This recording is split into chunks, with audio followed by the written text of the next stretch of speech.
Hello বন্ধুরা, আজকের ভিডিওতে দেখাবো শশা গাছ কেন হলুদ বা কুকড়া হয়ে যায়। আর আপনার ক্ষেত্রে যদি এই সমস্যা হয় তাহলে গাছের গ্রোথ কমে যাবে আর সময় মতো ছাড়াতে না পারলে খেতি পুরোপুরিভাবে ড্যামেজ হয়ে যাবে।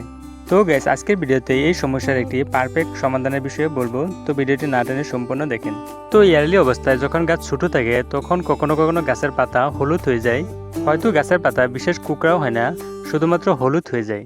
আর এটা বিশেষ করে ফাঙ্গাসের অ্যাটাকের জন্য হয়। তো এর জন্য আপনাকে Z78 বা মুক্সিমুড স্প্রে করে দিলেই ঠিক হয়ে যাবে। কিন্তু আপনার ক্ষেত্রে যদি হলুদ হওয়ার সাথে সাথে বিশেষভাবে কুকড়া হতে আরম্ভ করে তাহলে আপনার বেলেগ ট্রিটমেন্ট নিতে হবে।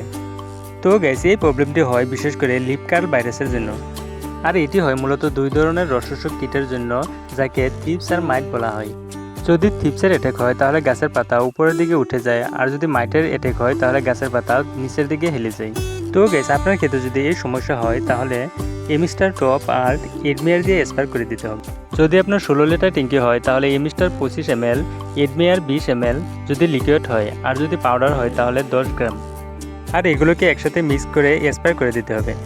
তো গাইস, আপনার যদি কিবা বলার থাকে তাহলে কমেন্ট করবেন, আর ভিডিওটি দেখে যদি আপনার ইনফরমেটিভ মনে হয় তাহলে লাইক করবেন। তো আজকের মতো বিদায় নিচ্ছি, সবাই ভালো থাকেন, সুস্থ থাকেন, খুদা হাফেজ।